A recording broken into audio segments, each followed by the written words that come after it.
रोजच्या नवीन घडामोडी बघत रहा आपल्या पुष्पावंती न्यूज चॅनलवर। आजच आपल्या चॅनलला लाईक करा, शेअर करा, सबस्क्राइब करा। जामनाईक येथे महिलेने गळफास घेऊन संपवली जीवनयात्रा, मानसिक रुग्ण असल्याचे प्राथमिक तपासात उघड। तालुक्यातील जामनाईक येथे राहणाऱ्या महिलेने त्यांच्याच राहत्या घरामध्ये नायलॉन दोरीच्या साहाय्याने गळफास घेऊन जीवनयात्रा संपवली आहे।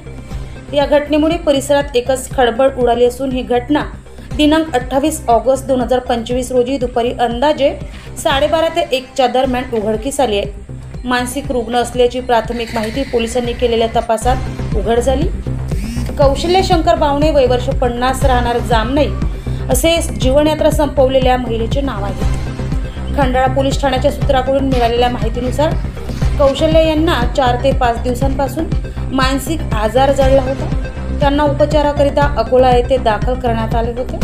अशातच दिनांक 28 ऑगस्ट 2025 रोजी दुपारी घरात कोणीही नसताना नायलॉन दोरीच्या साहाय्याने गळफास घेऊन जीवन संपवलं आहे। या घटनेमुळे परिसरात शोककळा पसरली असून त्यांच्या पश्चात पती, 2 मुली आणि 2 मुलं असा आप्त परिवार आहे।